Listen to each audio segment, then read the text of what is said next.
What's up, bikers? I'm Robert, and this is the B1KER Bar Podcast live stream, episode 108, first one of 2022.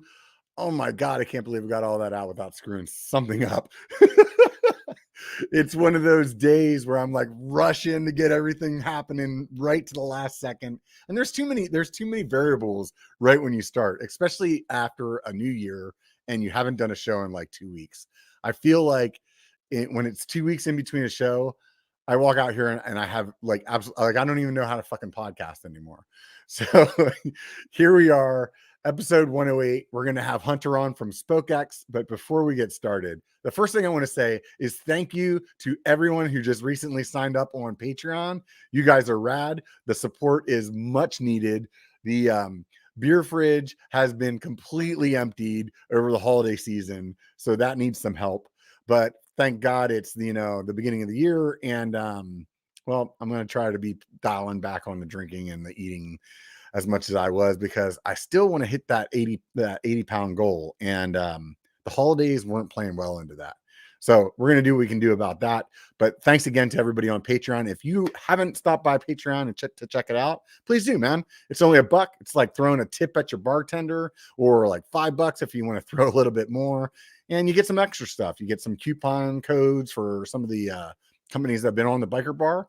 And you also get some extra content and the peace of mind of knowing that you're making a fat 44-year-old guy one step closer to telling everybody his job to go screw themselves. So those are all positives, I'm telling you. If you don't want to pay for anything, please stop by my Instagram or my Facebook at B1KERB1. That would, I like seeing those numbers grow. It makes me happy. Same thing as this channel. If you haven't subscribed, hit subscribe. And if you're a podcast listener, thank you very much. If you're an Apple podcast listener, swing by there and write a review, a 5-star review. If you don't really want to write a 5-star review, then probably don't waste your time. It's not worth it. So anyways, I'm going to go ahead and bring Hunter on, and we'll go ahead and get started. So what's up, Hunter? How's it going, man? That was a beautiful intro. Huh? That was a great intro. Oh, thanks, man. I enjoyed watching that. I rehearsed it like or awesome. Not at all. Yeah, I got to wing it. Yeah, man. Well, this is how it goes, dude. Apparently you don't do a podcast if you're not good at just bullshitting, right? I mean, I definitely could not do it, so props to you. Right. Thanks, man. So, dude, where are you guys located at? Yeah, so we're in Temecula, California, the shop. I'm from San Diego, so I make the hour commute every day. Wow. It's right between, so like in between Riverside. Well, it's technically in Riverside County, but it's south of Riverside, north of Vista, off the 15. So basically, for everybody that's not from California, what he's saying is in between Los Angeles and San Diego is where he's at. There you go. In between Los Angeles and San Diego, east. Yeah, there you go. Right on, man. Well, that's pretty rad, dude. What got you into riding bikes? Yeah, so what got me into bikes pretty much was pretty much like some stuff that I had gone through in my life, and like I was kind of seeking, like I've always been a thrill seeker. And I grew up skiing and like grew up doing all kinds of sports like that. I played baseball when I was younger. And a couple of my buddies that I was living with at the time had gotten into mountain biking, and like I went and rented a bike, and like we went to Snow Summit actually, which is like our local bike park. So like Snow Summit's about an hour and 45 minutes from the shop. And dude, I just had it was so fun. And like, I've always loved like skiing and like anything that just gives you like that rush of adrenaline. Like I've always been like kind of moving towards. And yeah, I just got super into riding, and like then it was a way for me to start losing weight, because I actually was really, really heavy. Like I was actually pushing 340 pounds at one point. You're not super tall either. How tall are you? No, yeah, I'm 5'9", so that was like crazy heavy. So and now I'm down to 258 right now. Oh, sweet, dude. So like I've lost a lot of weight, and like I went through like different phases too. Like when I started riding, and like I got into it, but I wasn't like really committed to it as much as I had been. Like this last year has been like I've been fully committed. I've been eating healthy and riding, and like it's kind of just like the whole like the whole lifestyle of mountain biking, and then all the like we have a lot of cool mountain biking groups down here as well, like through Facebook groups. And like I started meeting some really, really cool people. And it was just kind of like the whole community, like just the whole vibe of mountain biking, going and riding with people, or riding. Like I like riding. I actually really do enjoy riding by myself often. Like it's a way for me to, I just throw on my headphones, and like, so it's kind of just been like a grounding, like, and it's become such obviously a large part of my life now that I own a mountain bike shop as well. But it's been like sort of like my rock, right? Like, it, you know, if I'm fucked up in my head or like shit's going on and like hitting the fan, like I can literally just go for a ride and like kind of reset.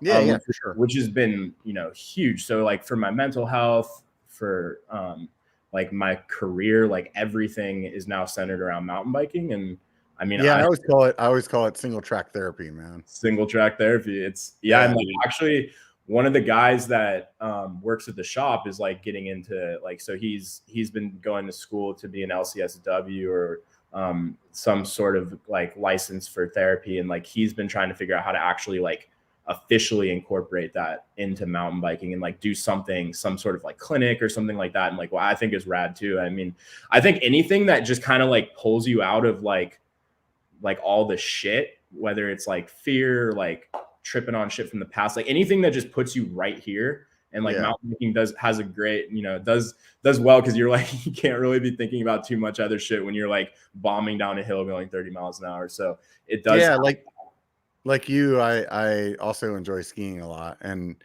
I think the reason that I like skiing is the same reason that I like mountain biking, because I'm ADHD, so my brain's like going all over the place all the time. And when I'm skiing or when I'm mountain biking, you nailed it a second ago, I can't think about anything else. You can't. Like, there's only me and like stay alive, you know, or like what line are you taking?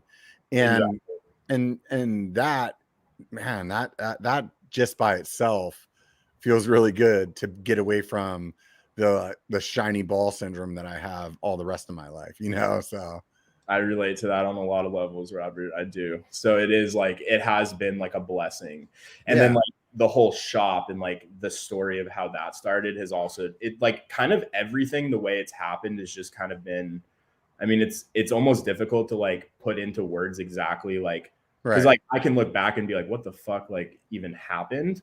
And like I feel like I've gotten really good at just like handling the next situation and kind of like dealing with everything as it comes, rather than, I mean, I don't really need to know why, you know, I just know there's something, you know, it's just kind of like mind boggling how everything just lined up perfectly for me and like for the shop. And so how long ago was it that you went out on that bike ride with your buddy? What year? So that was like 3 years ago. So that was your first time riding 3 years ago. Now you own a bike shop, and isn't that kind of weird? I'm probably gonna get a lot of shit. I probably do get a lot of shit for that, because they're like, who the fuck is this guy? Like, but I mean, like, you know, all we're really trying to do is like have fun and like help people, like, you know, and like be nice to people actually is like kind of been one of my things. Like, you know, one of my experiences I've had like going into, you know, different shops around the areas, like I didn't have like a lot of great experiences. So like, I kind of wanted to like give back to people, especially to people like coming into the sport that have no fucking idea what, you know, anything is, and like, you know, and like to not fuck them over, and like to not screw them over on like upcharging and all that stuff. Well, especially being a bigger dude, you know what I mean? Like I can relate with you there. You know, you walk into a shop, and even if you are a guy that rides a lot, you know, if they don't know you, they're already making a lot of judgment. You know what I mean? Yeah, and, dude, I honestly, I've actually heard like through the grapevine, like, how's riding with Hunter? Does he slow you down? And it's like, actually, dude, I'm like, you know, and like, no, you know, that was like I heard that through like someone that worked at the shop, like they were riding with someone. They're like, oh, like, does he slow you down? And like, I'm like, yeah, whatever. Like maybe like, I feel like, and actually like when I first started like really getting like, and like getting a routine for myself, like I actually did like put myself out. Like I didn't ride with people because I knew that I was going to struggle going on the up. And like this last year, I've been pushing myself like crazy, and like watched my Strava times come really close to some people that I actually like think are really fast. So, you know, as I've progressed, like then I'm, you know, now I started riding with people and like you know, so and like I was trying to be respectful of that. And like I'm, you know, because I've ran into people too where like they don't want to ride with you if you're not making it up the hill in a certain time. And there was that, like, I don't know, those people I personally just don't like riding with. Yeah. I think they can fucking eat a dick, man. Like, yeah, kick rocks. And like I agree with that. Like I do agree with that. But I was like also like and that was something I had to work through, right? Like I had to realize too, like that maybe people wanted to ride with me because they wanted to hang out with me, not so much like because, you know, they were trying to get to the top as fast as possible. So like I feel like I had my own shit that I had to work through on that specifically, but like still like I wanted to also be respectful too. And like this was a while ago, and like now I ride with you know, the shop and like a bunch of people, and it's not a thing anymore, but it was just an interesting like thing that I've been kind of watching as I've been progressing as well. I understand what you're saying, and I totally understand being respectful. I just choose to ride with people that aren't like that, you know. And kind of fucked up, honestly. Huh? It's kind of fucked up that people it's like, what's the point, man? The reason I go out and ride bikes is to have a good time, not to be judged like I'm in high school or some bullshit, right? Exactly. So it's like, you know what, man, if some of us get up the hill faster than others, it is what it is. So kick it at the top or come back down and do another lap, you know, or whatever it is. Like I can understand in certain circumstances. Yeah. Okay. I don't want to be waiting for 25 minutes for somebody at the top of the hill, but in other circumstances, like whatever, you know? And, I think that for the most part, the guys that I ride with, I've been on rides with my friends where we've gone like 3 miles and we're like, I'm not feeling it right now. Let's just go back to the truck and drink beer. Okay. You know, didn't even do a downhill yet, you know, halfway up the climb. And it's like, let's forget about it, you know? And, you know, that's the type of people I want to kick it with. And I think whenever I first started my YouTube channel, that's why I started it, because I didn't see anybody on YouTube that was really representing the type of people that I ride with, you know? I remember like a friend of mine, I got a flat, and instead of her being like, oh man, she's like, oh, cool, I'm going to lay down and take a nap, you know, you know, or she's like playing Sudoku or like, whatever, you know, like we're just here hanging out, you know? And, that's the people that you want to like surround yourself with. And, ultimately there's a lot of really good people in mountain biking, and just like any sport, I think there's, you know, people that are a little bit of a buzzkill, you know?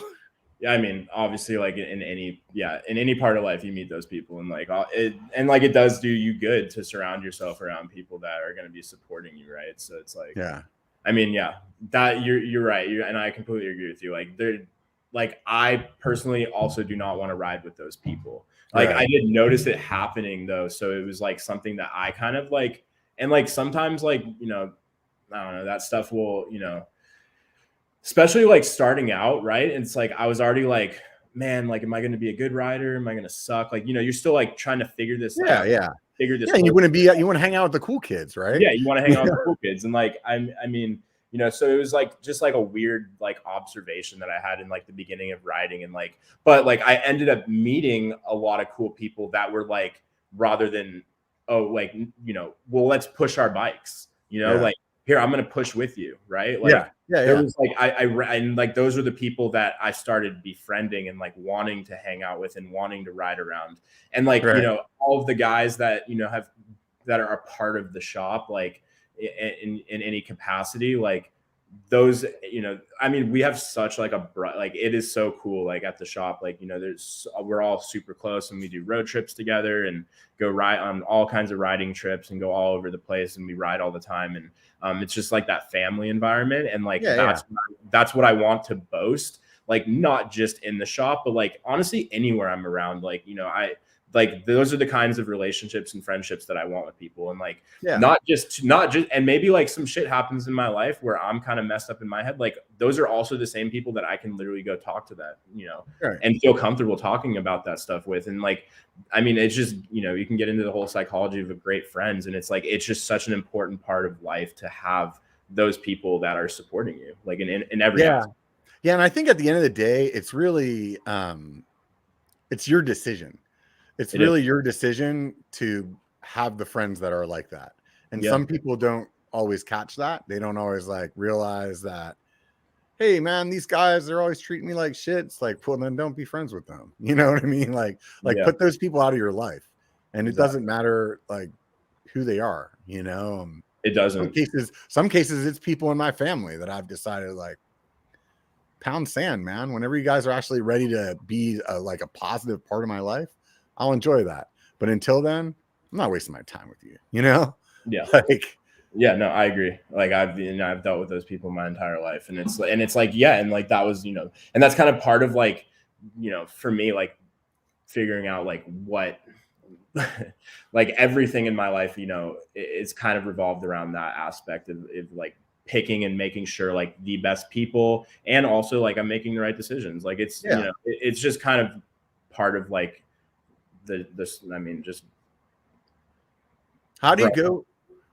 How do you go from renting a bike or whatever? What you said you rented the first time, right? Yeah. So it was at Snow Summit. I rented a Nomad. Sweet. It was like a 2020 Nomad. Right on. So how do you go from renting a bike to running a shop? Such a loaded question, though. Unload it for me then, because I know it's just like where exactly like do I start?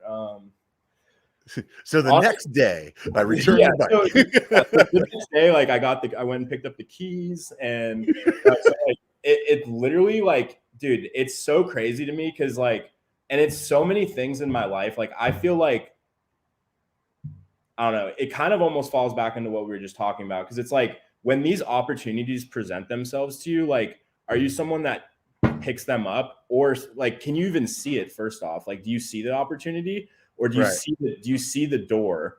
And like, second, do you walk through it? And like, maybe that door has something really fucking scary on it, but do you walk through it anyways because you want to like figure out what's next? And like, that's kind of been like a mentality of mine that I've picked up along the years. Like I have a whole bunch of baggage from my past, and that, you know, I've had to work on. And like one of the biggest tools I've picked up is like, I move through doors, and I blow them down. So like, basically, like, you know, and like that being said, like the series of events that unfolded, pretty much like I rode with a guy that was closing a shop that he had in Huntington Beach, which is in Orange County, which is like an hour north of San Diego. And he used to export bike parts to Brazil. So he was closing a shop and he had all these extra parts. And like, for the most part, it was like Lyrics. I don't know if you're familiar with RockShox suspension lineup, but it was like Lyrics and Pikes. And at the time, the Zeb hadn't come out yet. So like, it was pretty much Lyrics and Pikes. And I would pretty much I started on a front, like he was like, can you sell this stuff? And I was like, hell yeah, I'd sell it. So I actually wouldn't even take it. I would just sell it for him. And then it got to the point where I was like, started buying a bunch of them. And like, I was going through something like, I mean, so how were you selling it? Like on eBay or something? It was Pink Bike, eBay, like Craigslist. Like it was pretty much just, I was just hustling bike parts pretty much. Right. And he would, you know, you're like a bike part dealer. What you want? I got it. I'm not gonna lie, it does sound like that. It does. And like there was like I had like my margin on it, right? Like he would give me like, you know, I would get, it was like cost plus 8%. So like I'd pay him 8% for you know, getting me the parts at cost or whatever. And then I met a guy that was building mountain bike wheels, and like he had been doing it forever and was like pretty much like, you know, he was one of the best wheel builders I had seen in Southern. And I mean, there's not too many wheel builders. So like the fact that I ran into him was kind of an interesting experience. So I started building wheels for him. Like he taught me everything. I was literally showing up to his house at like 6 a.m., leaving at like, you know, 5 or 6 p.m. And like, I would literally just be like there working with him all day. And, you know, he kind of like showed me the ropes. And then basically like from that's where it moved to like, I started, you know, through the same guy that he still had and this is an interesting story because he closed his shop, but he still had his accounts that he had transferred over to his, like, so this other shop was like more of like a road shop. So a lot of the mountain bike accounts that he had, like the guy that had the shop didn't have. So he transferred a lot over to him. So I was able to start buying like Industry 9 hubs, like Stan's wheels, like the Flow EX3s, MK3s at the time. And then I would buy spokes, and like I started lacing wheels up in my garage. And then you're still like hustling them on like Pink Bike and all that stuff the same way you were hustling the parks? Pretty much, literally the same. Right. Like actually it was more just on Pink Bike, but then some guy like I was also doing it a lot through like the Facebook groups and stuff like that. So that was also like really big. Or somebody be like, hey, I need a new wheel set. And somebody else would be like, oh, hit up Hunter. He can get you a killer deal. Exactly. And then Calavera Chronicles, who's like a YouTuber down here in Southern California, he actually came and like did a YouTube video on me, like in the garage, like doing the wheels. And like that kind of like put like, because he didn't have like, I mean, he doesn't have like tens of thousands of followers and stuff, but he has a lot of loyal followers. And like, you know, it was more than it, like, even because when you think about doing wheels, it's like, how many can I even do? Right. Like, you know, it's but like he has a following in your local area. Exactly. So, and honestly, and honestly, like I was started to get calls from other states as well. So I started shipping wheels as well. But like, basically that brought in a big enough influx of sales for me to start actually saving some money. Right. And that just continued until I was actually literally able to go rent a like little small building. And like, well, I started calling around to, so what happened at that point though, is once I started having, were you, hang on a second. Were you doing like your own job, like a different job at that time too? Or you were kind of just making ends meet and living in the parents' basement, or? No. So like so at the time I was working at a treatment center for like mental health. And like that, so that was another very pivotal point in my life, because the path that I was going on, I was just about to go back to school to do my LCSW and be a clinical social worker. And like, I was going to go into therapy and counseling and stuff like that. So that was like my whole plan. That was like what I had worked up to in my life at that point.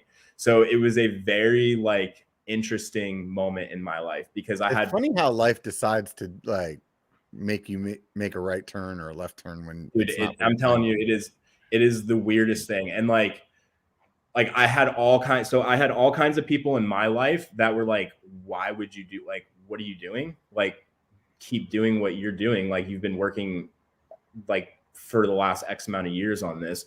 Why would you take this garage business? And like, cause like, it was at that point too, where I think like the month before I decided to get the shop, I had done like 40,000. No, it was like 35,000 in wheel sales, like out of a garage. Right.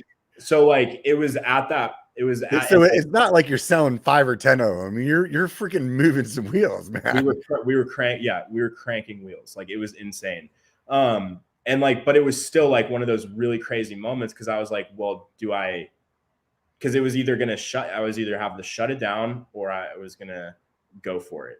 Right. And I honestly, you realized at that point there was no one, or you couldn't like have your foot like halfway in. Like, no, you either had to jump in or bail. It was, and because that originally what it was a way for me to pay for my bikes. Like, I wanted to have a nice bike, and like that was like my way to pay for it. And like, it was just kind of, you know, no one was going to buy me a bike. Like, I had to go buy and like, I wasn't making enough money at my job to buy a $7,000 bike. So like, you know, that was like my way of like making it work for myself. And, I mean, I still honestly can't really tell you exactly why I decided to cash my other life in at that moment and like just go for this, other than like I did because we're talking here. But it was a very interesting experience for me. And like, I think that does play into those I mean, that's what I'm talking about with the doors, is it's like, I mean, I don't know, man. I just like, there's the thrill, right? The thrill of mountain biking as well. Like the thrill, and it's just multiple things in my life. It's like, I just wanted to go for it. And like, it just felt right. And I just and I just pushed it down, and like, we just went with it. And I mean, we're not through, like, I mean, I wouldn't say we're like this big successful bike shop now, but we've developed we have, there's 8-9 employees, and, we got a decent size, I think it's like 3,500 square feet. And like, so a lot has happened. We have 5 different bike brands that we carry. We're moving wheels. We have great inventory. We have a pretty decent sized social media following that we're developing still, and like really put a lot of, and like, those are the certain, like, and there's certain things that I've done with the shop that I wanted to be different on. Like, we powder coat spokes in house. Like, that's something that you don't really see bike shops do. So yeah, like, I was going to ask you about that later, but thanks for jumping to the gun. I'm like really actually bad at like, just kind of like, oh, don't worry about it, man. Didn't I tell you I was ADHD, man? I'm good. Yeah, I'm good bouncing all over the place. I was trying to feed that. Yeah, right. You just threw me a shiny ball. Yeah, I saw Richard from Sticker posted a set of your wheels, and he had mentioned that the other day, that you guys do that powder coating the spokes. That's pretty rad, man. Yeah, and like, how it started too is very interesting, because I was just like, I like Industry 9. Like, I think they make cool stuff. Like, I like how you can go on and like select all the different spokes and like do all this, customization on their wheels. And so that was something that I was like, I have to have that. Like, I want that. Mm-hmm.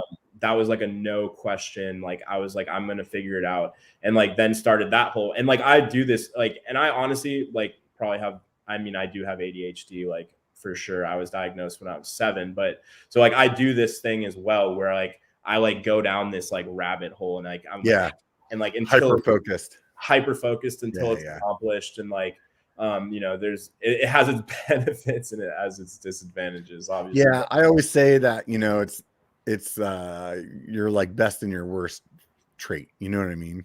Yeah. Like, I mean, it'll help you in a lot of situations, but it'll help you too.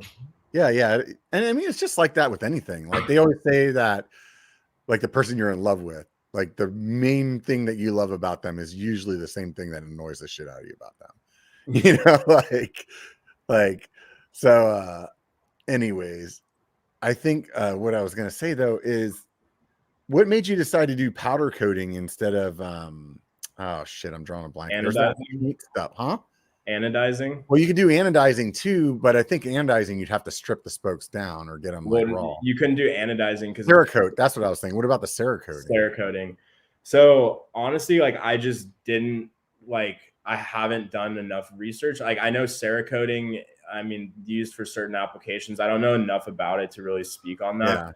I know powder coating like has like, in terms of like, so at least from the standpoint of like us building wheels and like the amount of tension that we're applying onto a spoke, powder coating is great. Like, you see it a lot in like coil springs in cars and trucks. And it's because they're stretching. So it's because it's like a polyur, it's a type of plastic that the actual powder is. So it's able to flex really well, which works really well for spokes. And it's also extremely chip resistant. So like rock kick up and all that stuff, it's actually going to be a lot more durable than anodizing. I wanted to do anodizing, and I actually had gone down another rabbit hole of trying to figure out some way to get aluminum spokes, because I wanted to anodize. Like, I wanted that color, because the anodizing has like, that's where most of the colors we see in the industry that people are matching are always anodized colors. Right.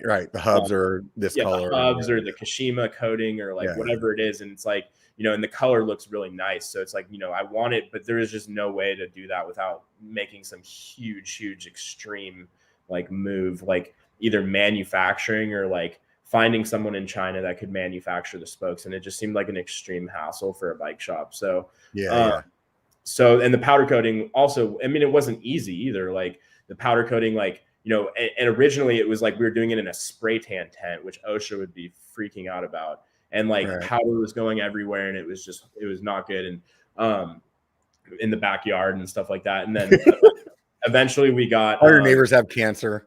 Yeah, exactly. Eventually though, we ended up, like, one of my buddies ended up building a powder coating booth, like the OSHA spec, and like it has like it has ventilation in it, like triple stack filters and all that stuff. So like that is set up in my office in the shop, and then we just like did a standard kitchen. So we're not like high production. Like it's Right. very like garage, you know. Yeah. Mechanic. But I mean, there's spokes too. It's not like you need a 10 by 10 oven like you would if you were baking frames and shit, you know? Exactly. So. It's like we're just doing spokes, and like we also had to create the plate too that the spokes sit in. So that was like another difficult. And like I'm actually still dealing with like a lot of like there's always like we're always making small improvements, but you have to have like the grounding plate, right? So and that plate, like you want it to be able to get the spokes in and out like efficiently without it taking like 2 or 3 hours to sit there and screw 200 or 300 spokes into a plate. So there's been hiccups with that as well, but we've gotten it down pretty well. And like, I mean, it's dope because we have like our standard colors that we kind of run and like just based on like past orders. But then we also do like the stuff we did with the Commensal, like the one-off stuff where it's like, we're like matching everything on the bike. And we're doing like this full on, like we're doing right now, like we haven't told anyone yet, but we're doing like a Darth Vader bike. Or a stormtrooper bike. So it's like full black and white, but stickers they did like the Empire logo on the wheels. And like, we're going to do like a stormtrooper. It's going to be. Yeah, that'll be super cool. That's pretty good. I mean, there's a lot to powder coating. Back in the day, before carbon was a big thing, I used to get my frames powder coated because I've always been a guy that likes custom my stuff to be custom or different, you know, or individual, you know what I'm saying? And you know, aluminum bike, you could just take it down to the powder coat shop that's doing all whatever else powder coat shops do, you know, and it might cost you a little bit, but it usually wasn't as expensive as paint and it was more durable. And then you would just go out and find somebody that made the decals that you needed. That's actually how I ended up finding Richard from Stickered. Interesting. Was because originally, like, I would only be able to find, you know, there's some guy in like Singapore that makes these stickers, and you know what I'm saying? Mm-hmm. You'd be able to find just the frame decals there, and then you'd have to look somewhere else for something else. And so it was always a big pain in the ass. And then when I had heard of, I don't know how I heard of him, I think it was through a friend or something like that. And I was like, oh, wait, there's somebody locally that does this. And you can tell them like what you want instead of just, hey, here's the 5 colors, or here's the ones that, you know, they come from the factory. Like I was pretty amped, you know? So, yeah, but it's a process though. And I had some frames that were powder coated that weren't powder coated well, you know, and certain places that powder will like get thicker or make it harder to like get your bolts through or something like that. And that's a problem, you know, that you only overcome by experience. So I'm sure you guys have had a bunch of hiccups along the way with that. Well, like Onyx actually has that problem too. Like because they do powder coating, like Onyx has a full powder coating because they do powder coating. I don't know if you've looked at their hubs, but like on their website, like you can get ano or powder coat. Oh, really? Like they have like something like 20, they have so many. And actually one thing that a lot of people don't know about Onyx is like, you can actually go, so their powder distributor is Prismatic Powders, which is the same one that we use to get our powder from. So that's where we started working really closely with Onyx. So Onyx and Stans are like the two companies that we work like really closely with on like when we start doing custom, like, because I love doing custom, like, and we'll do one probably once a month where we just do this. Which is like, I get an idea in my head. I'm like, let's do this crazy bike. And then like put it for sale or whatever. But like Onyx and Stans are always the ones that I hit up to do those projects. And Onyx, because their ability to do small batch, you know, like I9 is not really set up that way. I mean, they do it for like their racers and stuff like that. But a lot of companies that you see that are pumping product right now, like they're not set up for small batch production. I mean, it's just it would just be so much work, right? To just do one hub. Or one hub set. So like, whereas Onyx, you know, they still have that ability to do the one-off stuff. So like you can actually, I think it's $80 a hub. So like, I think it's like 150 or 160 for the whole set. And you can have like, you can go on to Prismatic Powders website and literally, I think they have like 6,000 colors or something like that. And you can literally pick any color you want. So like when they first brought that up to us, they're like, hey, like if you want to do like one-off color or something, like we can do that. Like just tell us what powder you want. So that's when we started working closer with them on custom projects, because it was like, okay, now, and then I met Daniel, is the guy that I work with at Onyx, at Sea Otter, and just a really cool dude. And so that's who we're working with on the Darth Vader bike right now, or the Stormtrooper bike. And we picked like this, like it's like a gray white, like, because Prismatic, like they do some cool shit with powder. Like now you're not just seeing the single tone and transparent colors, but you're seeing like ones with like veins running through it, like color shifting colors. So there's all kinds of cool stuff that they do, so that you can, it really does add a personal touch to whatever you're doing. Yeah, if you have enough money, you can do whatever you want, right? That's true. Honestly, though, it's not like, I think a lot of people do get scared of that, and it's not like that Commensal like that we did. Like, there's no like crazy upcharges for it.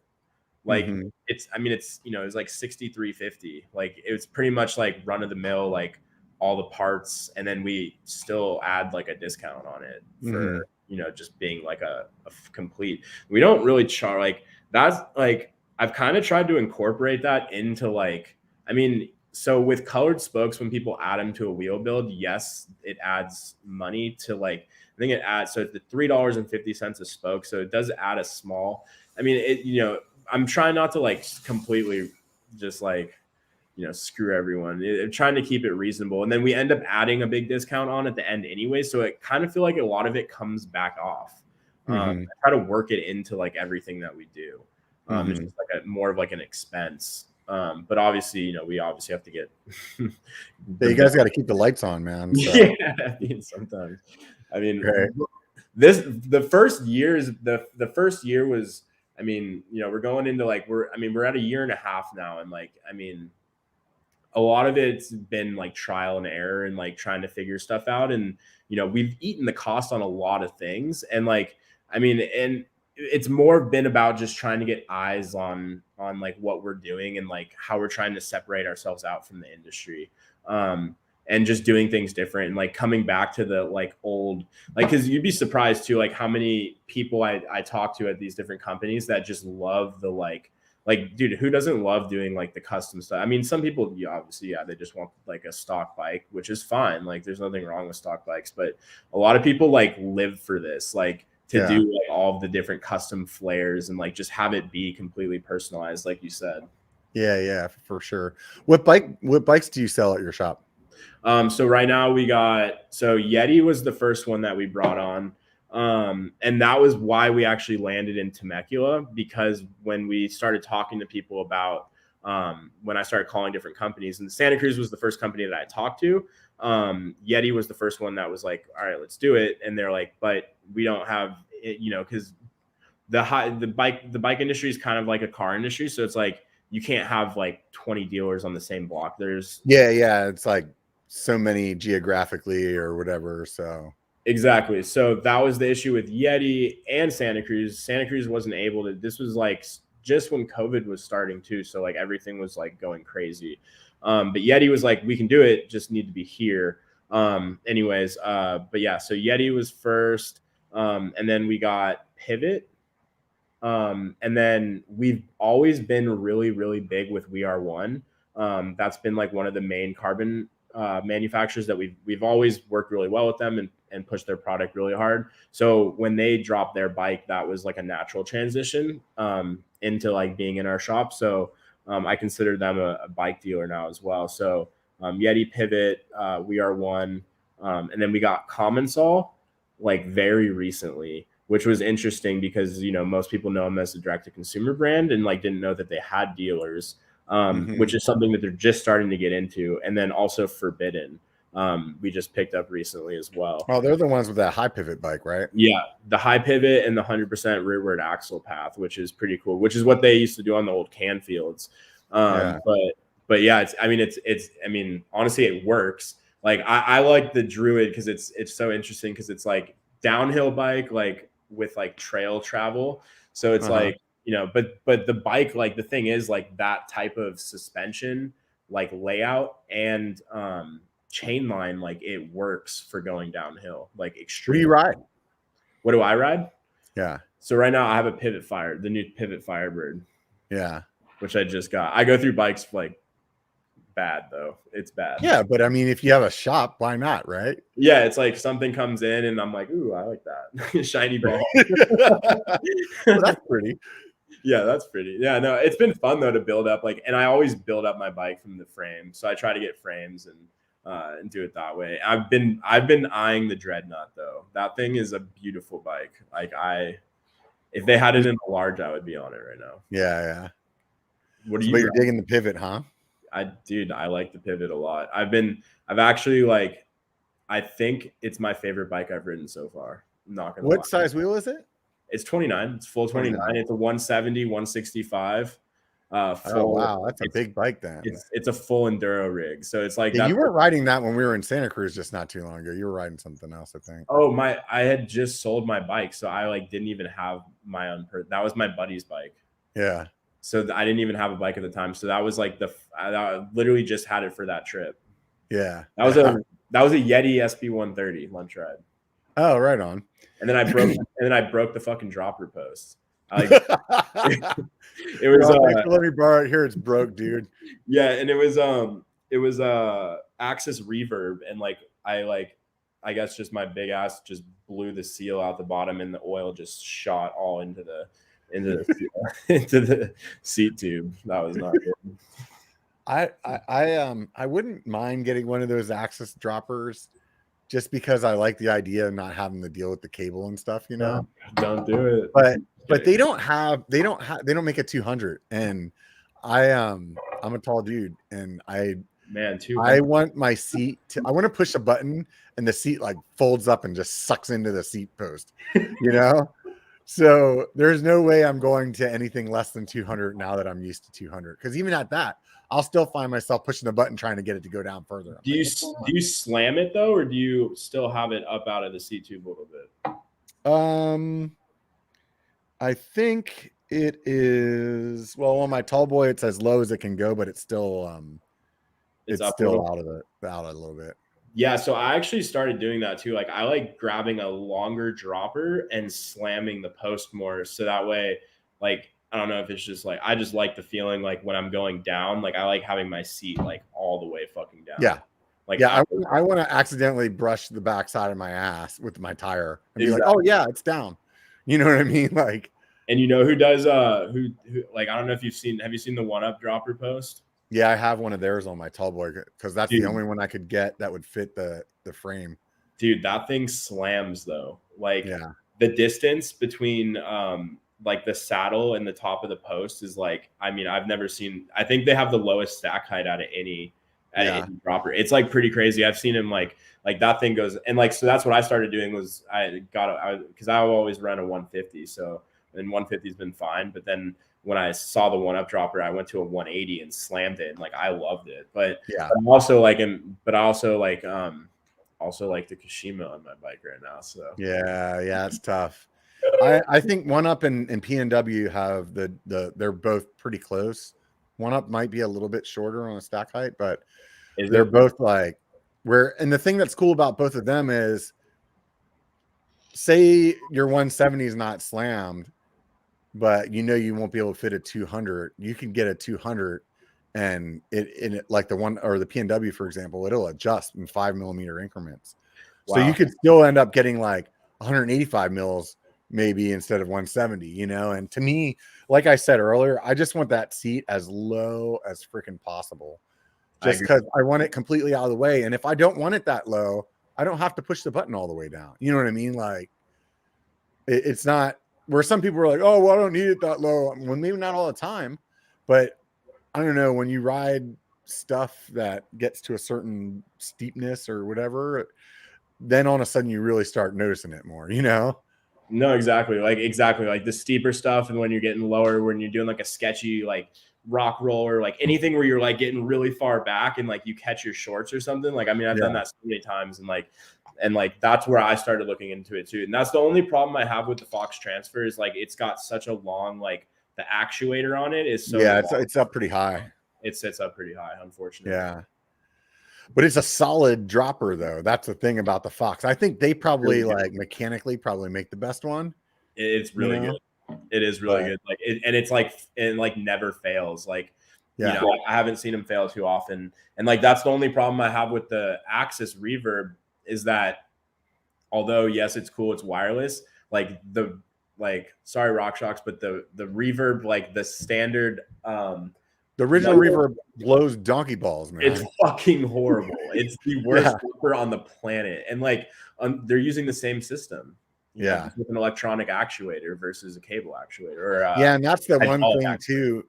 I used to have one of those reverbs, and the reason I sold it or got rid of it was because it was like every couple of months I was taking it to the shop to have it rebuilt again, or I think I had it warranted twice, and it was just one thing after another, and this is ridiculous. And the first PNW I got, I don't even think I put air in it for over a year.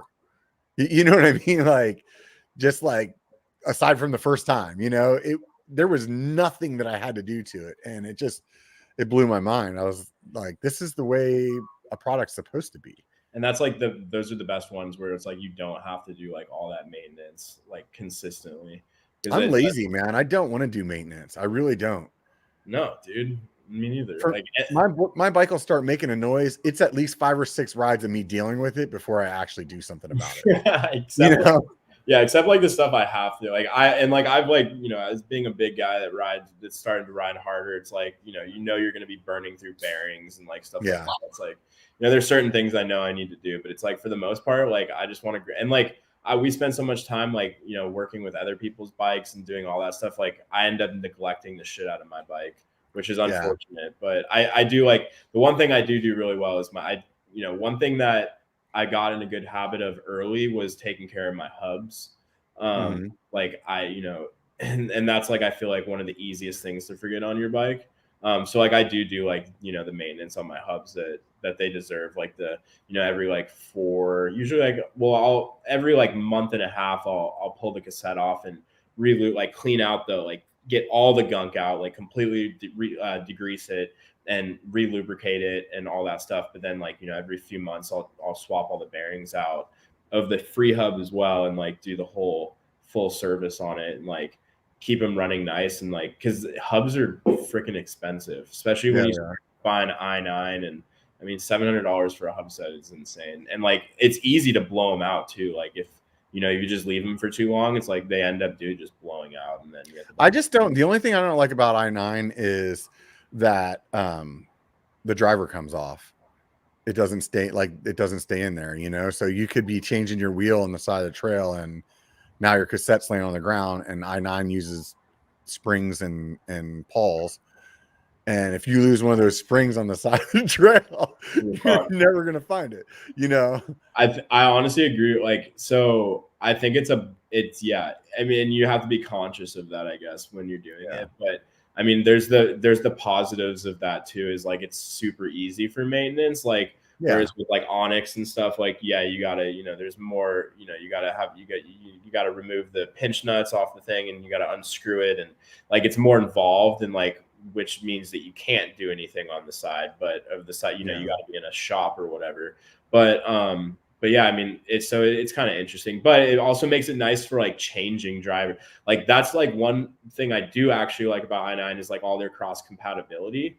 Like it's so easy just to swap drivers and stuff like that. If like someone changes drivetrains and then obviously the serviceability of them is also pretty good as well. I mean, it's super easy. I did a video on maintenance on one of their i9 hubs, like way back when my channel was still pretty new, the biker channel. And that thing has a ton of views because at the time there was, for whatever reason, there was only 1 or 2 other videos on YouTube that explained how to do it. And, you know, sometimes the one person doesn't explain it very different than the other person, but for whatever reason, listening to the other person just makes sense, right? Dude, no, it's like your connection too with people. Yeah. So whenever I had watched a couple of videos and I was like, I'm just going to make my own video that I understand. That way I can always come back and look at it if I need to. I really didn't think it was going to turn out the way that it did, but I can agree with you that their hubs are solid. They're rock solid. Like I said, I just had a couple of times where you know, you have that freaking super ripped tire and you're not really thinking about your cassette and you're trying to just take the wheel off so you can get back to riding. And next thing you know, my cassette's laying on the ground and I got a bunch of dirt inside of the hub and it's, oh God, you know, and so that was kind of a downer to me, but I never really had, I had one axle, I think that it was bent a little bit or something like that, but I'm a big dude. I definitely put some axles. Some stress. Yeah, I broke an axle on another hub set. I'm actually like completely surprised I haven't broken an axle on an i9 hub yet. But like I also had this guy that like consistently came in with a broken, but it was on a 1x1 hub. But this dude would break his axle, I swear to God, like every other week. Like he'd come in, he's like, can they just give me a steel axle? And right. It's like, yeah, no, they don't have that. But yeah, he keep breaking his axle. So, but they're pretty cool with warranties and stuff. Like replay. I mean, I've never had a problem with them. Like they'll just send a new one. But yeah, I don't have too many bad things to say about it. And I like them as a company. But yeah, no, for sure. I honestly, I really like their stuff. You know, it would be cool if they had a quieter version. I mean, you can keep them quiet if you just keep lubing them. Huh? Like Project 321, I love that. Like it's so like the concept is so simple. They have quiet pulls and they have quiet pulls and they have loud pulls, and like you can swap them. You can get 6 of either one and swap them back and forth. And I think that's, I mean, why wouldn't they? Yeah. He does a little bit different on the inside too. On the quiet ones, I think they're sitting in some oil or something like that compared to the loud ones. But the bottom line is like, yeah, it's cool. Because honestly, I personally prefer a loud hub. I think they sound awesome. I like the way that they are. But being a YouTuber, when I was riding like torches, they were so loud. It was all you could hear on the trail. You know, it'd be just all the bees were chasing me. You know. That's so funny.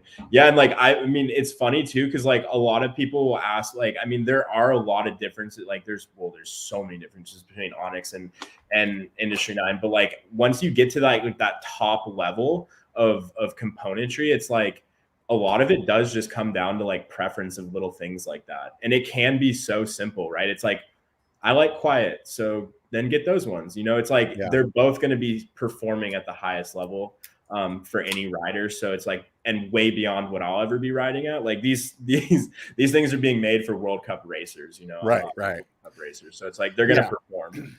Yeah, I've been riding the Project 321. Most of my hubs for the last probably 15 years have been them. I had those i9s because a bike that I bought, the wheel set had those on it, and they were good. But anytime I've bought my own hubs, they've been all Project 321 the whole time. Dude, I really like, and I had a really good conversation with Jake, like pretty early on into my shop. Yeah. And like, I mean, I think he's a really rad dude. And like, I would love to push his stuff more. It's just like I have to go in the direction of like where the demand is. Yeah. Like, and it's like, it's insane how many i9 hubs I can order and like, they will all sell out.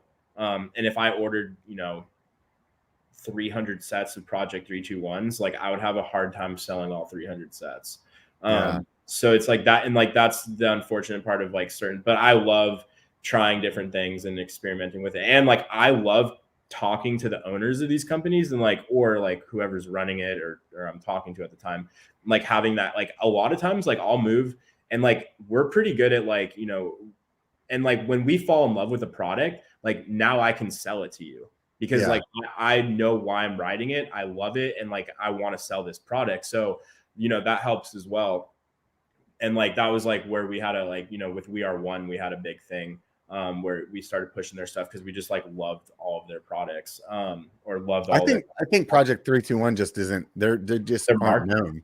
Yeah. They're not, they're not known. Their marketing's like, Jake's never spent any money on marketing. All he spent his time and money on was making good shit. You know what I mean? So like, which is dope, which is fucking dope, which is what you want. But it's like, unfortunately, we live in like a world of like, which is why I saw the huge importance in social media. And like, I invested thousands of dollars in a full-on studio in a bike shop. Like who does that? Like who the hell needs to, but it's like, that's kind of where we're at right now. It's like, you kind of have to have like you have to have that image of who you are and show that to people so that people want to buy your stuff. Otherwise it's just like, you're just kind of like stuck in the old, like, you know, which is, you know, nothing wrong with mom and pop shop. Like, I love it, but it's like, you know, if you're just that, you know, if you're if you're just there, like, you know, you have to have like some level of, you know, getting yourself out and showing the world like who you are. Yeah, yeah. I mean, Richard and I have talked about this. Richard from Sticker have talked about this a lot about, you know, why aren't bike shops, why, like, you go to their website and every bike that's on there is just the stock image photo that comes from, you know, Specialized or Santa Cruz or whoever it is. And why not, you know, swap some parts out or change some decals, or you make them a little bit different and then have those on there, and people are going to go for that, you know. And I think that's that, you know, that's probably a good reason that the company up there in P&W, what's their name? Shoot, I can't think of it right now. What are But they doing? do about a bunch of custom stuff like that, like you guys, like Worldwide Cyclery. Worldwide You know, I love what Jeff does. Like, I like them and Fanatic. Fanatic, that's who I was thinking Dude, of. I love, like, I've always loved what they've done. Like, I think they do dope shit. Right. And then you get a name for that, because at the end of the day, I know I'm not the only one that likes custom shit. And you walk in, and for what does it cost for a set of decals to make a bike look cool? You know what I mean? $60 maybe. Right. Right. You know what I mean? And somebody walks in, and that $60 set of decals maybe you could raise the price by $100 or 150. I don't know. You know what I mean?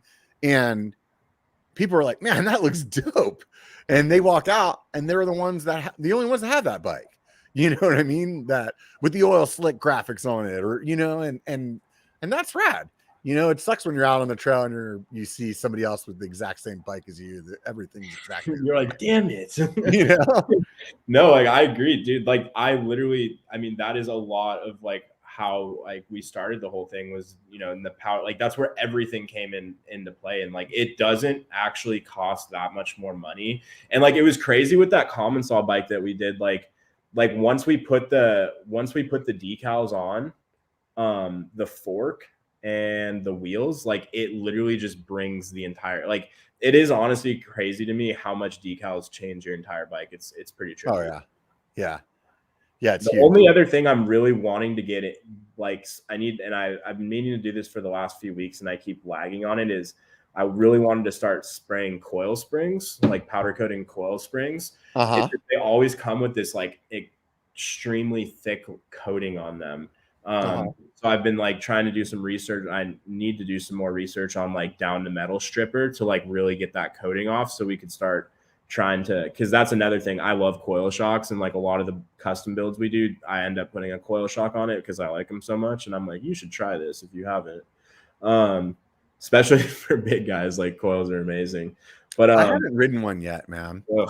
I really want to, but I'm a cheap ass, dude. And that's like a big investment. Shocks are just as expensive. What are you talking about? Yeah, but the shock comes with the bike. You know what I mean? So it's like, that's true. So I'm like, hey, but you'd be surprised how many people buy like, I sell this shit that I take off a brand new bike faster than anything else in the shop. Yeah. Takeoffs are gone, like, because everyone wants, like, a lot of people, especially on Pink Bike, are looking for used stuff. Right. It's just tough for me to spend that much money on something that I don't know if I'm going to like. Does that make sense? Yeah, no, I agree. No, it's 100%.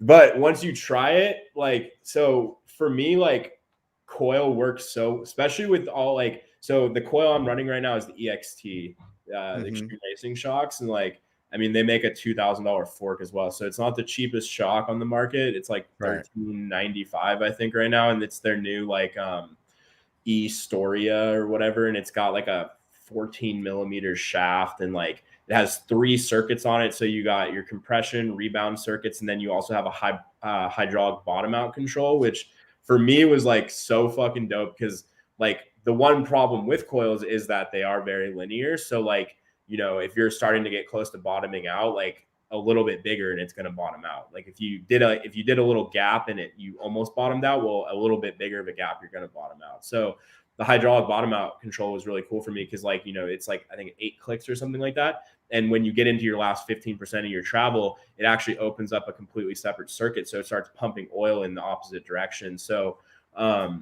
so you now, instead of just having like a bumper stop you from bottoming out, now you have an actual circuit with oil that's helping stop the bottom out. So for me, it changed. Like I just put that on my bike a few weeks ago, and like I'm literally like in heaven because I'm haven't bottomed out once, and even if it's getting close, like you can't, because the compression goes up so much. So I don't know, Coil Shocks, I've just felt like so much more. I've just been able to, I feel more confident, and I feel like more planted going through things. Because the problem I always had with air is I could never, it was always too much air. I always had to put too much damn air in the shock, and then it just got so harsh, and I'm such an idiot when it comes to suspension. So I could be riding really shitty suspension and not even know. That's really what it comes down to for me. So maybe one day I always tell people that you don't know you have shitty brakes until you get better ones. So maybe I should just get a coil one day and I'll realize that my life needs to change. Well, I would just think as like a bigger dude, like the fact that you can control the shock with because like if you put the right spring on the shock, it's ready for you. Yeah. Like, you know what I mean? Like, and how much do you weigh? Right now I'm like 255. Okay, so we're like almost the same weight. So like, yeah. So literally like, so you're probably putting what, close to 300 pounds of pressure in your shock, maybe like 280? No. I usually put pretty close to my same body weight. I like my shock kind of squishy. Okay. Yeah. I have the ultimate on my Bronson, and I probably usually put like 5 to 10 pounds more than what I weigh. And then on my tall boy, I have a Fox. I probably would have just put like what my weight is. I haven't even checked the thing in like months. I don't even know how much there is in there. Like, I wanted to answer. There's this guy right here that's asking about which one? Yeah, no, the Sprindex coil is really cool. And actually, I just met with or this War Within guy. Sorry, I'm like starting to like side. Yeah, I told you not to do that. Don't be watching the comments. So let's go ahead. We'll pull it up here. Is it that one? The Sprindex coil is pretty cool because Richie Slay and Carl from Crank Brothers, they're the ones that started that. So what's Sprindex? Tell us what the Sprindex is. Well, Sprindex is so basically like, I forgot what they said about like who used to. I think cars, some trucks have it, but basically it has like a plastic adjuster. So basically you can adjust how many coils are actually being used. Mm-hmm. So like if you crank it down, you can adjust. So basically what you're doing is you're adjusting the poundage on the coil. So I think you can go from like, I think it's like 75 pounds. So you could have, if you normally run like a 550 pound coil, it depends on, I don't know how many exactly they make, but they would have one that would be like, I don't know, 375 or 475 to 550 or something like that. So you can actually like, if you're going through an area where you want it to be stiffer, you can actually and it's super easy. You turn this little plastic thing and it just has like an arm in it. And it basically just like covers up more coils so that they can't be compressed. Oh, that's cool. So, it's kind of a simple concept, but and it is cool though, because you can, right on the spot, you can adjust like if you want it stiffer, if you want it to be a little bit more plush, because it's the same thing with air. The less poundage you have on your coil, like the smaller the poundage rate on your coil, the more plush it's going to be. So just be like taking more air out of your shock. Yeah, totally, dude. Yeah, I totally understand that. So I did change my rear shock, not my rear shock on the tall boy, but I changed it to a cascade link. And they say that makes it a lot more linear or similar to a coil or more progressive. Yeah, or something like that. Yeah, because Cascade does they make everything more progressive. Yeah, that's what it is. You're right. Yeah, because like most bikes, like not like ramps way up. Yeah, because a lot of bikes are like, well, and that's the thing with air versus coil, right? Is since coil is linear, like you obviously want your bike to have more progressiveness, right? So if it's like under, if it's like 22% or something like that, like, you definitely would want to run an air shock because an air shock is going to be more progressive. So yeah, there's certain bikes that just aren't made for coils because you need your bike to be somewhat progressive. I can say that freaking Cascade link on the tall boy changed that bike completely. It made it so much awesome, like better. And, Dude, they make really cool products. I agree with that. yeah. So The- let's I talk about your wheels, man. I mean, so you guys got this shop, you're building all these other people's wheels, and you're like, what the hell? I want to make my own wheels. Oh, like my actual wheels. Yeah, your wheels. How'd that come about, man? Dude, I told you I just do weird shit. I just fucking do weird shit and like want to do different things. I don't know. Like, so like originally, like it started like as just an idea. And I talked with a guy in Orange County that like, you know, does some like CAD file designs and stuff like that. And then one of my other buddies that does a lot of importing over from Taiwan, like had a connection out there for a carbon manufacturer. And so like I started kind of shooting ideas around and I submitted some CAD files and we ended up getting, I ended up paying some money and getting a prototype. And so we actually went through 3 prototypes before we released the final ones. So did you feel like there was something missing in the market, or you just felt like it was something else you could offer to your customers? I just like, I honestly think like there's some great rim manufacturers out there. We just wanted to offer that. Like I wanted to bring in a really, really dope price. Like I think everyone that hasn't ridden carbon or doesn't have a reason why they don't like carbon, which is completely fine. Like, I mean, I'm all about people riding what they want to ride. Right. But if like you, like I think a lot of people as riders that are trying to progress can benefit from carbon rims. Like, because I know it made me a better rider, like for 100% fact. Yeah.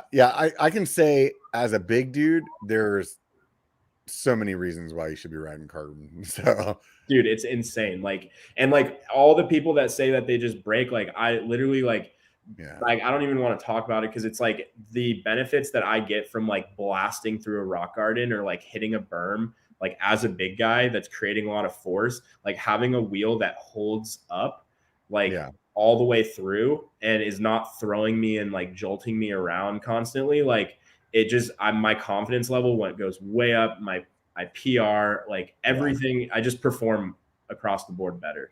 I think you can go and look at just as many fail videos of aluminum wheels as you can carbon wheels. Well, yeah, like, we posted a reel the other day on Instagram, and it was like just that stupid like carbon fiber, and like it was just a bunch of broken frames, and like everyone's like, "Well, that's carbon for you," and I'm like, "Yeah, well, like it was just like supposed to be a funny video." I didn't say anything, but it's just like it is funny because it's like, yes, there are, if not more, aluminum frame failures than there are carbon fiber. But I mean, I think at the end of the day, if you're going to break a frame, you're going to break a wheel, you're going to break it. Like that's all it comes down to, right?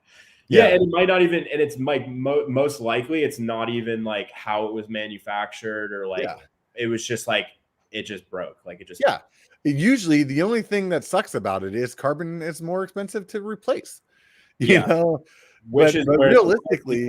Which is where the warranty comes in, though, that you don't get on aluminum. Although $100 aluminum rim is not that big of a deal. Yeah, but you still have to get the thing rebuilt and all the hassle and blah blah blah. You know, so it's usually like $90. Yeah, is like what it usually costs to like do a full replacement. Yeah.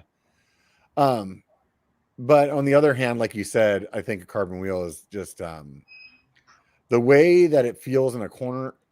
It's just so much more, in my opinion, more planted. And I personally can't stand how they've been putting like all this extra compliance into some of these wheels.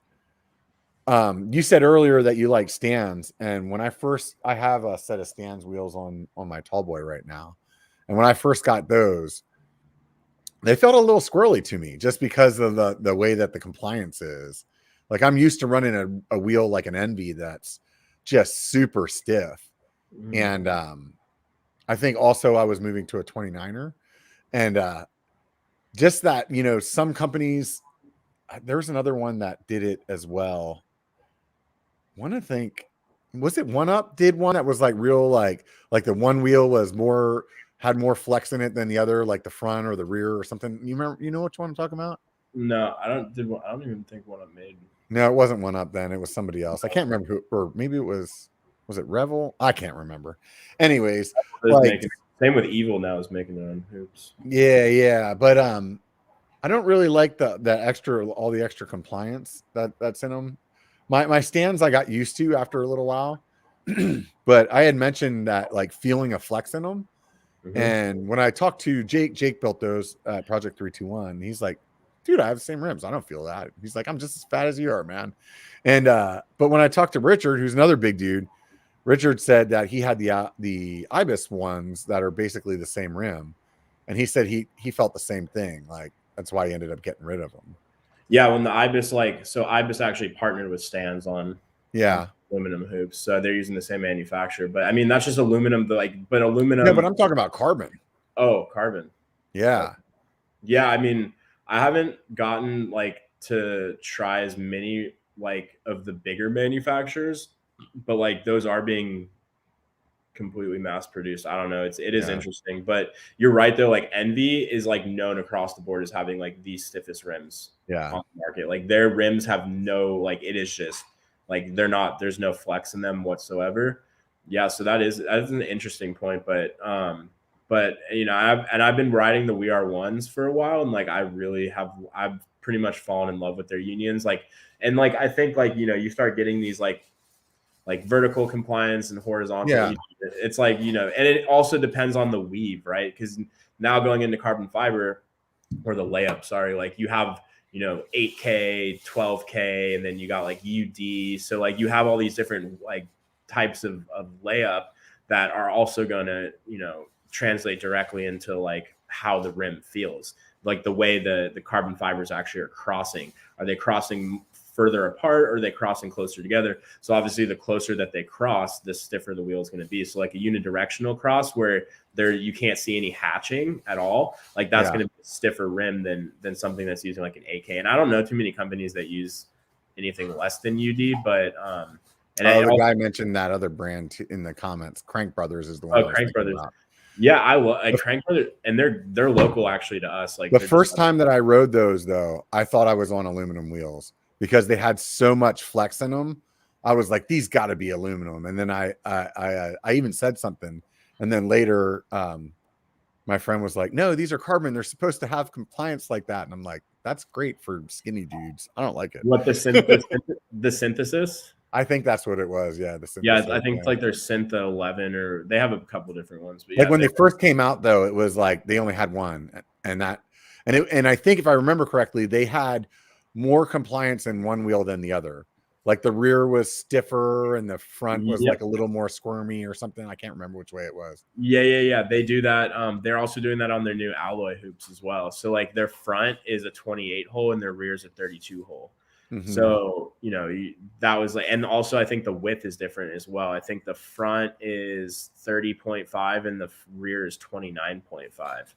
So you have a different internal width, external width, and then you also have different hole counts. So they're like going for like the whole system. Like they're like, well, you want your front to be a little bit more compliant and you want your rear to be a little more stiff, which is their like whole idea of it. Yeah, no, I get it. I think that you just notice these things more as a bigger dude, you know. So what'd you guys do with yours?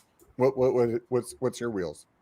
Yeah, so we went with so I actually went like, so I've liked a lot of the people that are doing like, you know, a lot of people have started riding a little bit like, so I just did it with their aluminum rims, the S35s, like spreading the bead out a little bit more. But I didn't want to spread it out that much, but I did like the idea of like going a little bit away from the 30 millimeter, because the 30 millimeter is like the perfect enduro tire wheel, right? It's like 2.3 to 2.8 tire, like, you know, and if you're riding 2.5, 2.4s, which most people are that are doing all mountain enduro, it's like the perfect width for a rim. So I wanted to keep that same tire range, but I wanted just a little bit wider, just so, especially for me, because I've popped a lot of tires off my wheels, hitting things pretty hard and just creating a lot of force. So the 31 is what we did on the internal. And then we did a 38 externally. And I mean, we did a pretty high sidewall, and it's pretty thick and it's hookless as well. And then one other interesting thing that I did is I did a flat spoke bed, because my idea with that and like talking to some people was with the and it's also got a 2 mil offset towards the drive side.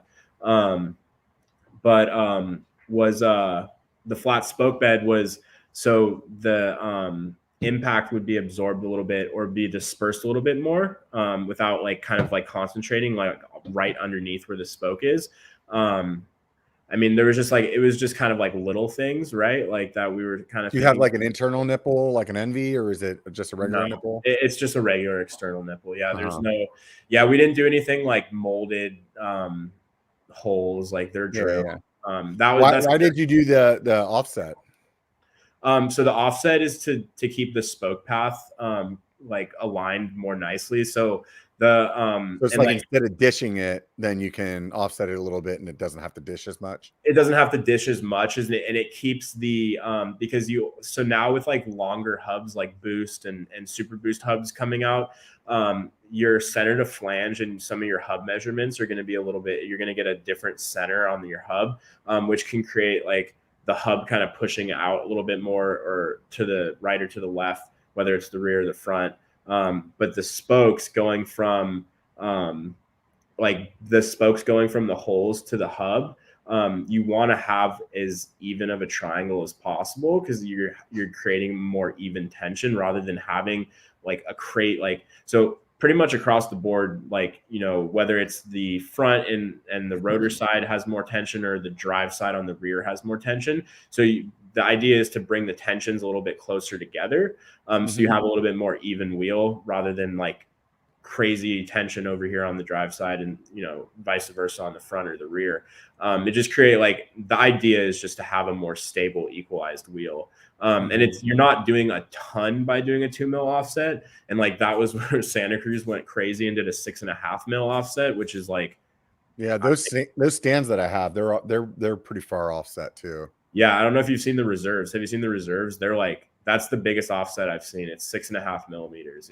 It's huge. And like, I'm riding those Baron. I think it's Baron. Is that it by stands? Baron. Oh yeah, the stands Baron. That's a 32. No, I think the internal is like a 35. Yeah, it's a 35 internal. Oh, that's what I was thinking of, the Sentry. Yeah, the Sentry is 32. Yeah, they got a lot of different sizes, which is actually kind of cool. So is that the Baron aluminum or the? No, they're carbon. So I think it's CB7 or something like that. Yeah, I think it's the model. Yeah. It took me a little bit to get used to, but I think some of it was also me getting used to a 29er. Like a 29er just flexes more than a 27.5. You know? And it was, so I also went from a 27.5 and also my Bronson is 27.5 with NV wheels, like NV the M7s, right? So they're super, super stiff in a 27.5, and then going to the CB7 on a 29er with some compliance in it. And it definitely took me a little bit of getting used to.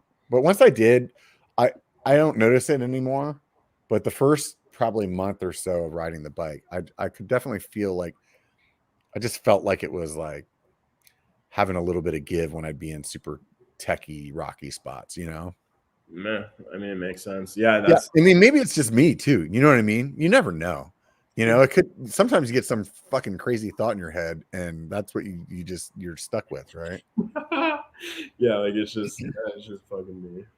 So as a wheel builder, I know there's also a bunch of different like patterns that you can lace, how you can lace a wheel. Is there something that you do particularly with yours, or? We just like 3 cross, and Envy does 2 cross, which is like, I mean, because so Envy's like idea with that is like our wheels are so stiff that we're trying to give you a little bit of forgiveness on the spoke pattern, but I mean, for honestly, like across the board, like 3 cross is just for us is proven to be like the most efficient, the best method. Like, I mean, we do like abide by Envy's, like, you know, we're like when we're building an Envy wheel set with like hydras, we do 2 cross just because that's what they like to do, and we'll just keep it like that. But for our wheels, for the most part, we're doing 3 cross unless someone's like, I really want 2 cross. But I mean, like anything else, like, I mean, radial, like all the, I mean, there's really not, I mean, you don't really get, especially for the way we're riding, I mean, there's really not any other way you really want to lace a wheel. Yeah, I always leave it up to the wheel builder because I feel like building a wheel is like a work of art. It is kind of, yeah. people that build wheels that are good at it is a huge difference than somebody that can just build a wheel. I agree. I see those guys all the time too. Yeah. It was like one of my buddies he was a mechanic at a bike shop for a while, and he's like a really good rider, and he's really good like mechanic himself, you know. And I remember the first time I got a set of custom wheels, and he's like, yeah, take them over here to get built. And I was like, oh, you can't do it? And he's like, dude, I don't even build my own wheels, man, because this guy's so fucking good at it. Like, you want him to build your wheels, you know. And when one of my friends that I knew was really like good was still telling me they took it somewhere else, I was like, all right, I feel like there's something here, you know. And you get a really good wheel built, you won't have to get it true. You won't have to do anything to it. You just ride the shit out of it, you know, until it breaks. Yeah. Yeah. Like, and it usually breaks. Like, it's usually from something crazy accident or something, but it's like, yeah. It never just like, yeah, I mean, it is cool. And like, I've been pretty lucky. Like, I haven't been able to build as many wheels as I used to. And like, I got super lucky with my lead wheel builder right now. Is like, dude, it is like kind of crazy, like how good he is. And like, you know, it takes a lot of time though to get someone. And like, there's also like, we also went through it, you know, hiring wheel builders is not easy. Like that was like probably the scariest thing for us, was like, how the hell are we gonna? And it's like, we kind of knew too, we weren't gonna find someone that knew like that was gonna come in and like had been building wheels for 30 years. Right. It's just not like, there's just not enough of them. There's it's like one of my friends tried to Jake actually from Project 321. He's like, dude, I'm gonna teach you how to build a wheel. And I lasted like 10 minutes. You have to do it like, and I told him, I was like, this is not in my skill set, man. All I want to do is throw this thing across the room right now. Like it's just not for me. There's certain things that I'm 100% okay with paying somebody, and wheel building is one of them. Yeah, and it should be. Yeah, it's like one of those. Yeah, I agree with you, and it's like, it is like a lost art too, and it's just like, it's, you know, I see a lot of people. Yeah, it can be scary too. So like, you got to be careful too who's building your wheels. I mean, I've seen some sketchy stuff, but especially when we get even like stuff we get from like manufacturers sometimes is like sketchy, dude. Some of these like stock OEM wheels coming in is like, whoa, how did that even happen? So when they're all machine built, and then there's just like some guy checking tension or something like that, exactly. You know, which is a huge difference. Yeah. But yeah, no, so, I mean, it's, you know, and we get pretty nerdy with it too. I mean, we got there's a bunch of different tools and stuff that we've like grown fond of. And like, you can like, there's all kinds of cool stuff that we do, but you know, right now it's just, I mean, it's, So with your wheels, obviously you'll put anybody's hubs on them, but do you sell it as a wheel set with some particular hubs already? Or? Yeah, so we talked to I9 pretty early about it, and they were cool. They gave us like a pretty sick deal for OEM. So we're doing like so right now, and we just had more 29ers, like, which actually wasn't my plan. So I wasn't originally going to restock for a little bit, because We Are One actually called us, and they're like, I think I'm good to say this. I'm pretty sure he said January 1st, but they're like, so on their website, you can buy any color hub with an any color nipple on your wheel set. They're going all black. So you only can get a black Hydra or 1x1 and black spokes and black nipples. It's just one wheel. So we're actually getting a bunch of their, all the people that want colors they're splitting between us and Fanatic. Oh, that's cool, dude. So we got that call like probably 3 weeks ago. Congrats, man. That's a big deal, dude. Yeah, I appreciate it. Yeah. So we got that call, and so I was like, all right, well, like, let's focus on this then, because we like got the like projection sheet from them, and it's like pretty big. So we were like, all right, like, let's like focus on like building this and like getting stable, and like how many more because we've already, I mean, because there's like November we did like 80 wheel sets. December was kind of slow, but I mean, we like do a lot of wheels. So back to the question, what do you put on your wheels? Okay, my bad. I was I was totally going down the rabbit hole with you, and then I was like, wait a minute, I feel like I asked something else. My bad. Hydras. Right now it's Hydras. Yeah. But I think what you were getting at is that maybe you're going to be doing something else, or no, what I was getting at was that we weren't planning on restocking the hoops. So like we had done an initial release with them. And it was $1,300 for the wheel set with hydras. And then we ran out like the first like 4 days. And we weren't planning on restocking them. And it was just like a random coincidence. Like it's a long story, honestly, how another 2 boxes showed up, but we just got some more in stock. So that was kind of cool. Right on. So, is it that you weren't planning on restocking anymore just because of the We Are One thing? We wanted to focus on them, on like stabilizing, because like it was really crazy for us. And like I had to bring on another wheel builder as well. And it's like we've been growing really fast. And like I want to make sure that we're like growing healthily and not like in a way that's like detrimental to the company and like we grow too fast. So I just want to make sure that we're stable in like how many wheels we can build before we just keep opening it up for more and more and more. Oh, I see what you're saying. Okay. Because it was getting to the point where we're like, can we get all of these done? Yeah. Like, is this going to be possible? Like, can we do 100 wheel sets in a month? Like, so, and like, especially with like, once we got the project. So like, and we all kind of knew December was going to be a slow month with the holidays, and it ended up being pretty like kind of slow, but not like crazy. Like it was only like, I think it was like 60 or something. So it was like 20 less, but now it's like, and like I'm already starting to see it ramp back up just since the new year. And then we got the projection sheet from We Are One, and they're like, all right, we're going to throw another 35 sets on top of that. So we're like, so I just want to make sure we're good. Like, yeah. I hear you.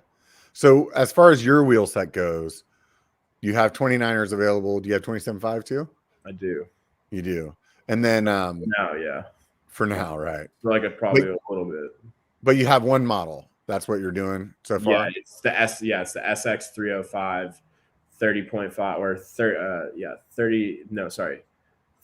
SX 310. 31 millimeters internal. It's the only one we have. That I don't know why I was thinking of the prototype before, the SX 305. That was the original.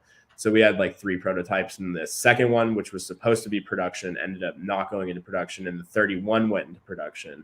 And like, so yeah, it's just one, and it's up on our website right now too. Which is, and it's like, so under custom wheel sets, it's like, boom, it's the only one you can pick. There's no like multiple models or anything like that. Just 27.5 and 29.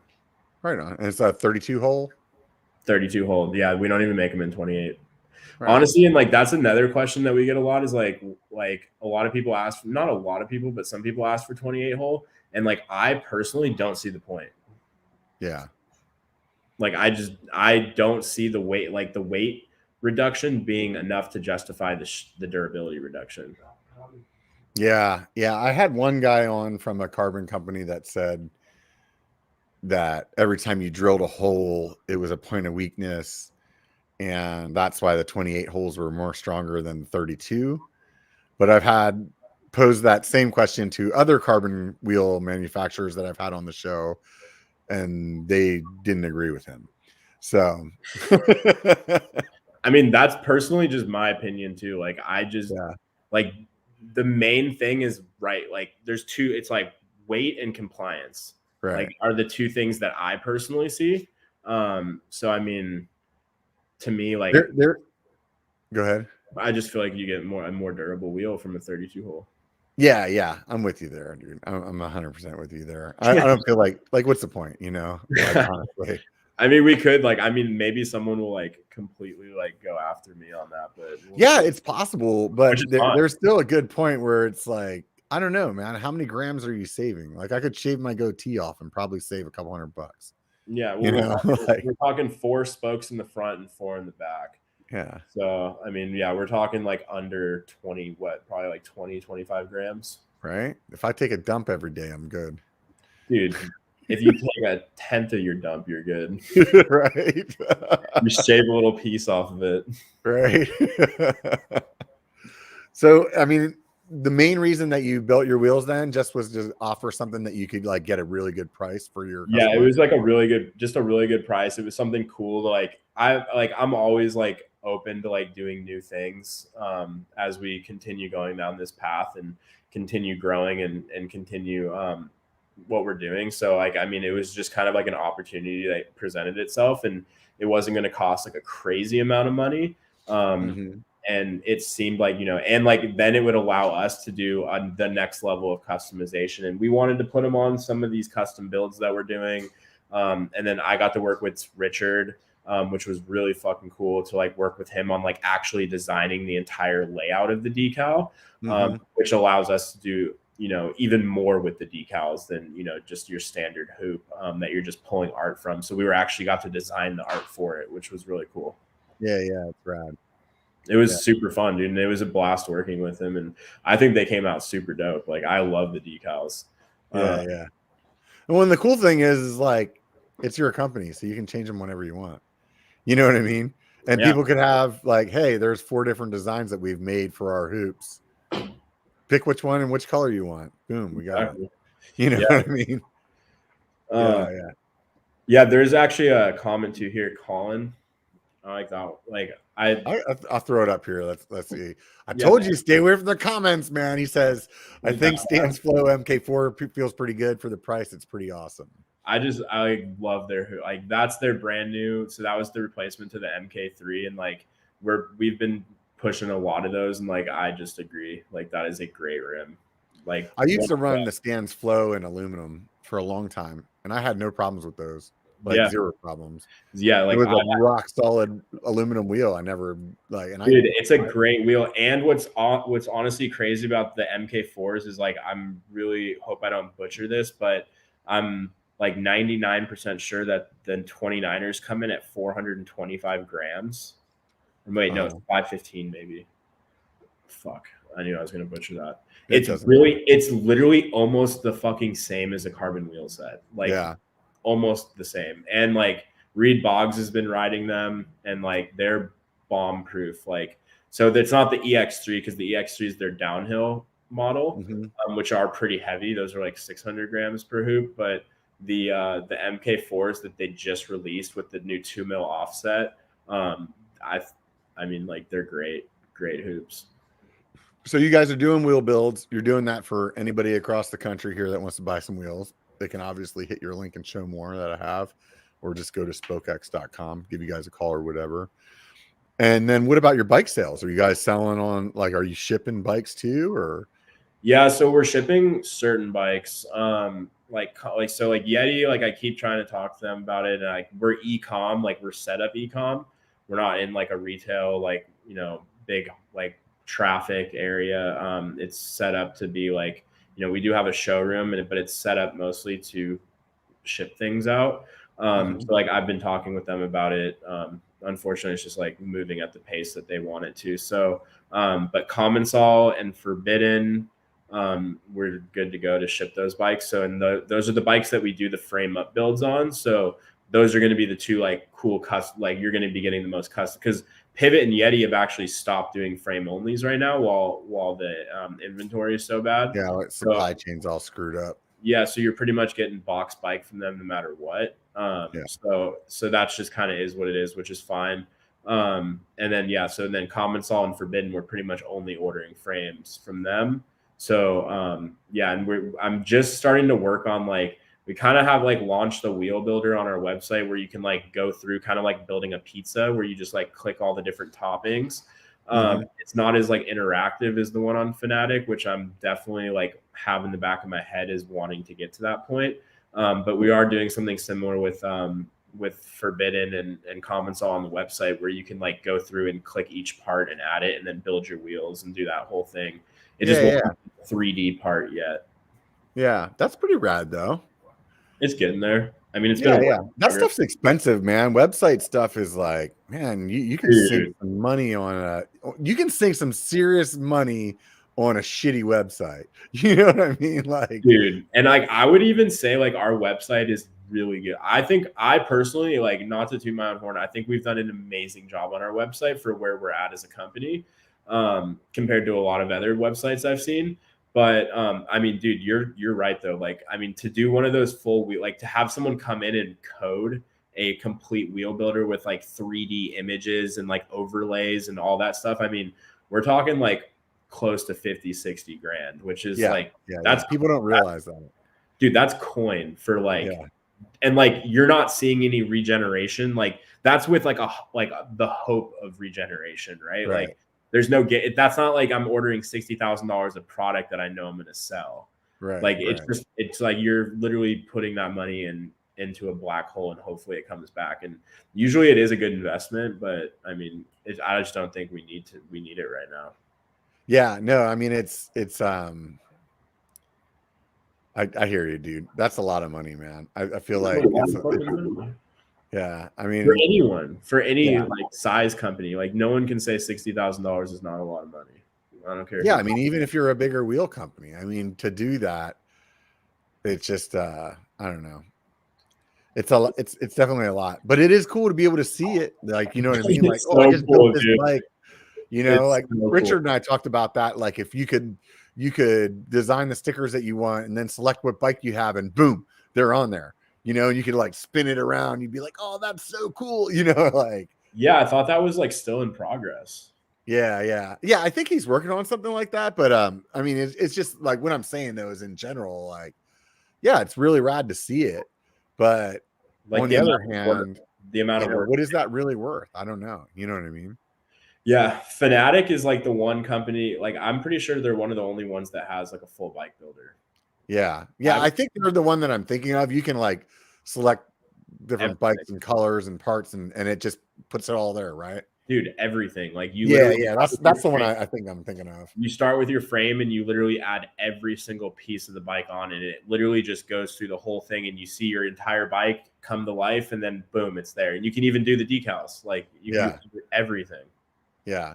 And that's crazy because they're, you know, constantly spending money every year that a frame changes or like a new part comes out.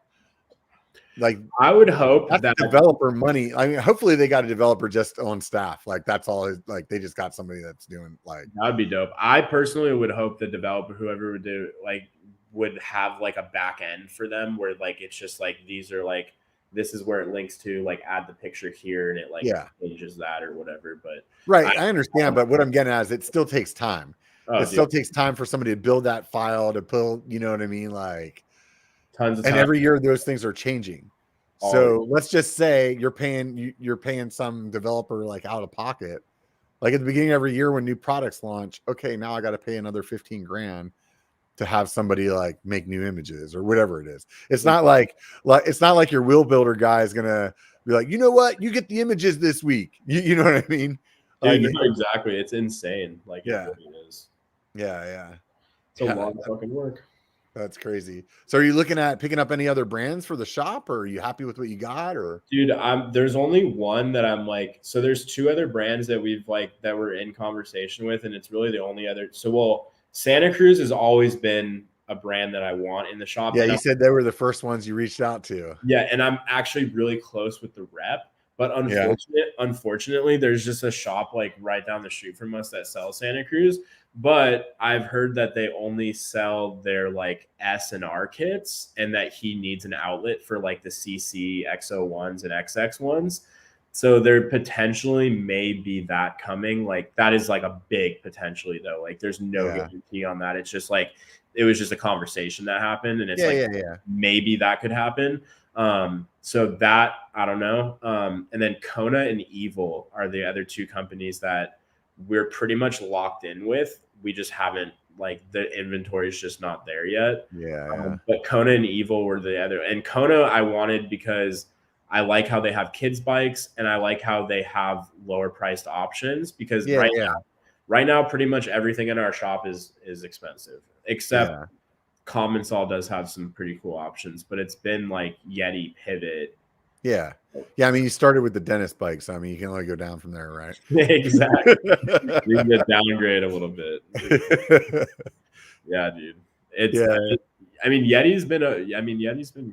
they're cool. They've been cool. I've liked working with them.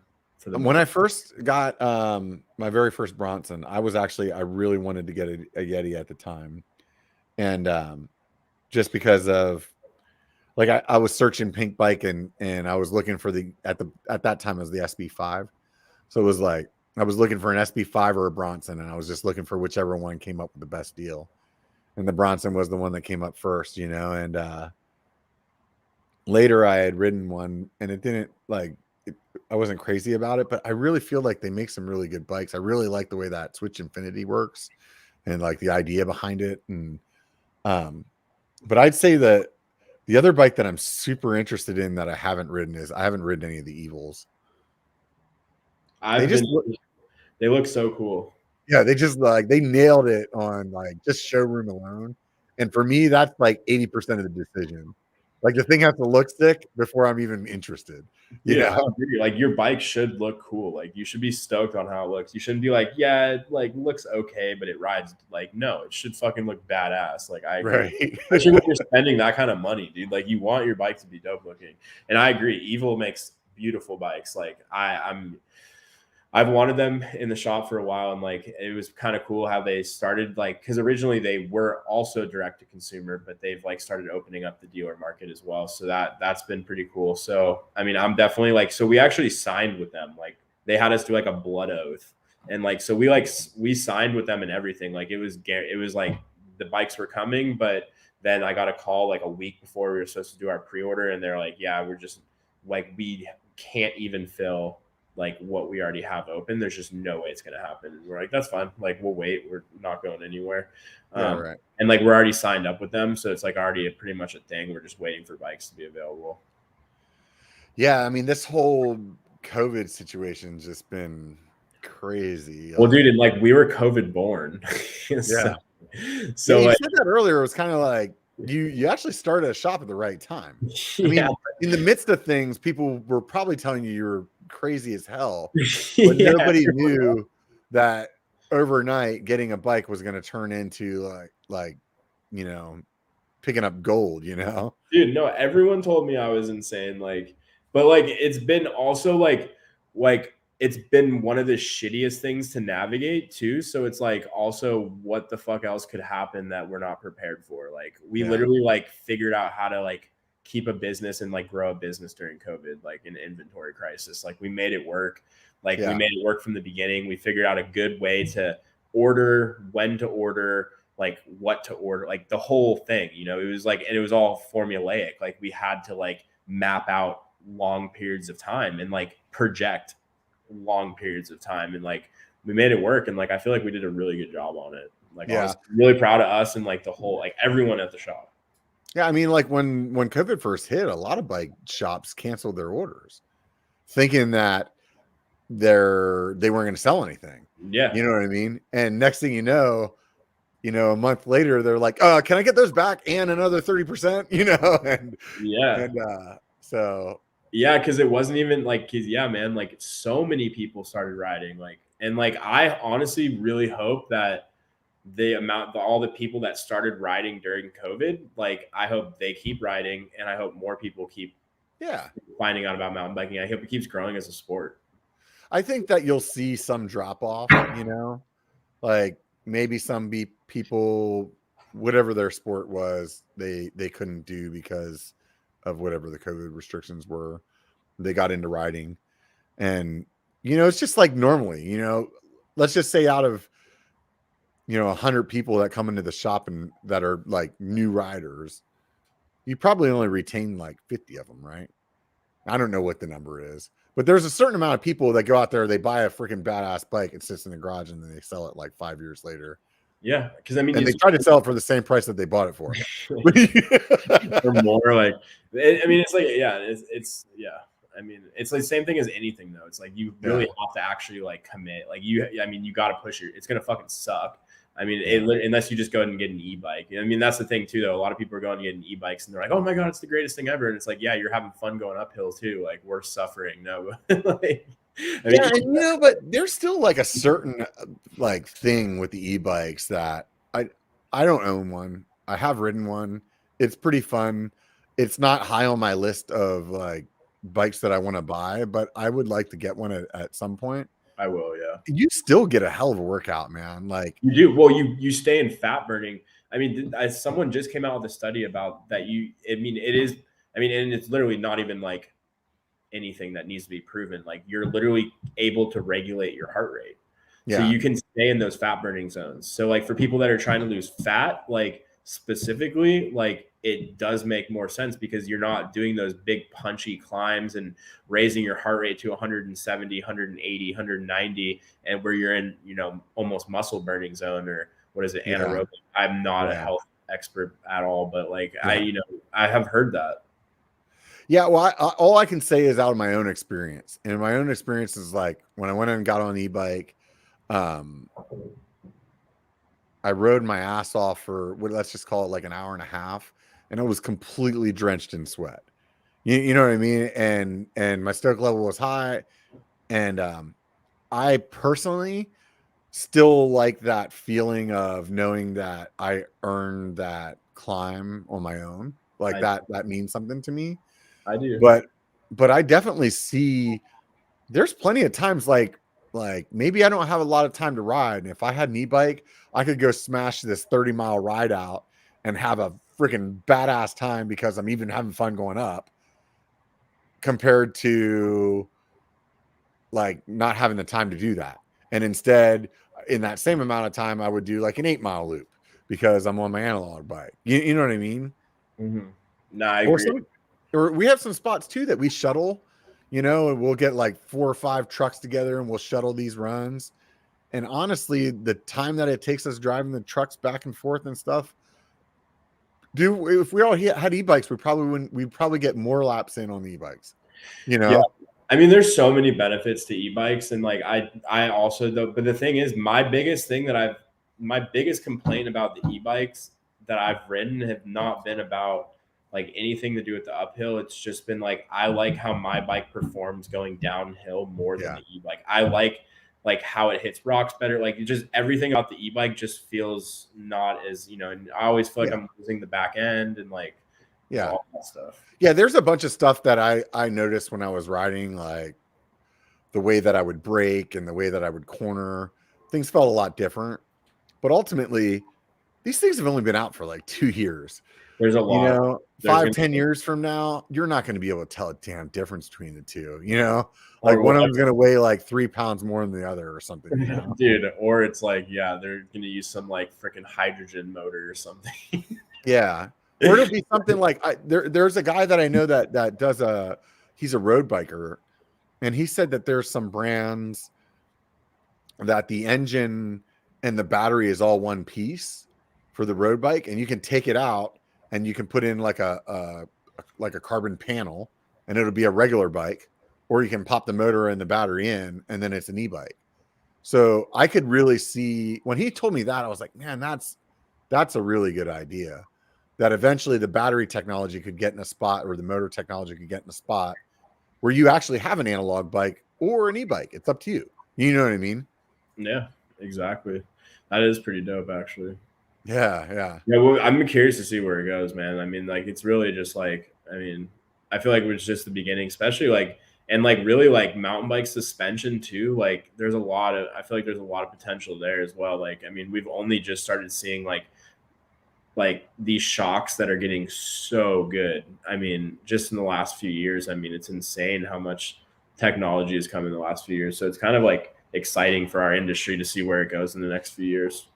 Yeah, the way that the bikes have been changing over the last few years, I've had this conversation with a bunch of my friends lately, and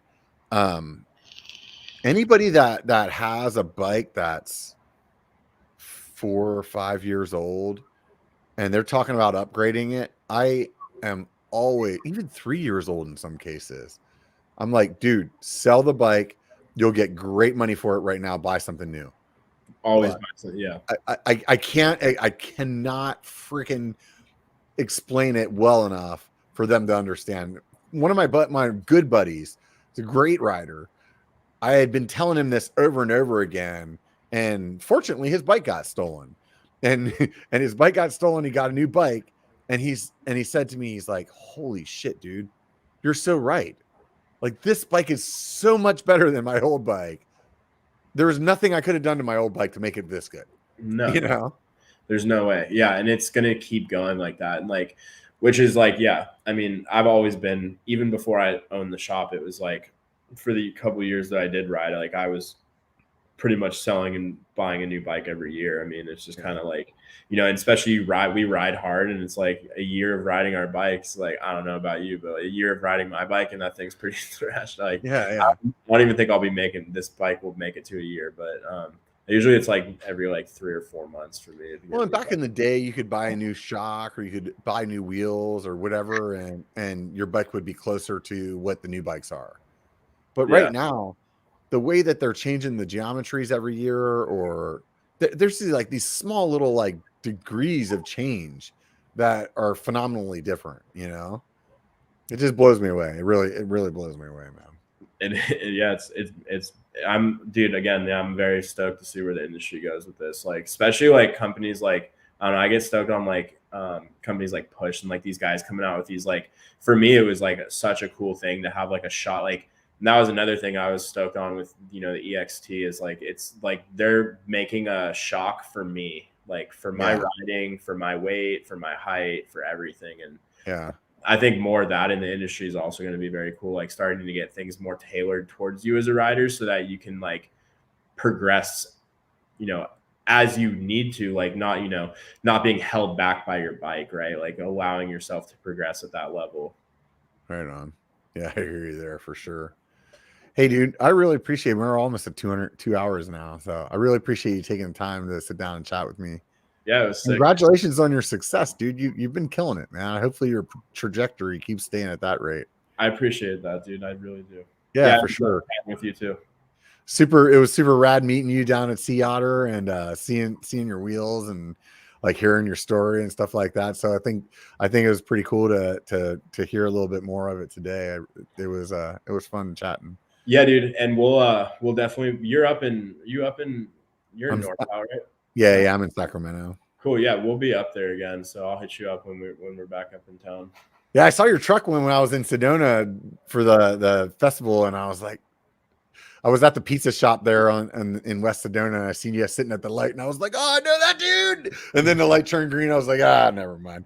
You would have thought it was some crazy person running up to your truck being like, what's up, man? All drunk and shit. I love Sedona.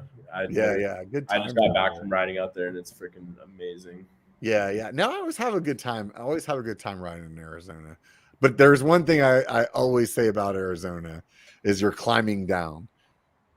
Like they don't have downhill like we do up here in Northern California. No, dude, I don't think anyone has downhill like that. The only other place I've seen that has downhill like that level is like Washington. Yeah, we got to ride out in Capitol Forest out there, and like, I mean, you're talking like, you know, 2,000 foot descents over like 1.5 miles. Holy shit. Dude, I mean, it's I mean, same with Santa Cruz though. I mean, some of those descents are freaking insane, dude. Yeah, Santa Cruz is super fun for sure. I always ask people before they get off the show what YouTube channels they like to watch, whether it's like basket weaving or mountain biking or whatever. It's just fun to hear. So, who do you like to watch on YouTube? Dude, I love watching. Well, I don't have like, unfortunately, like it's kind of sad.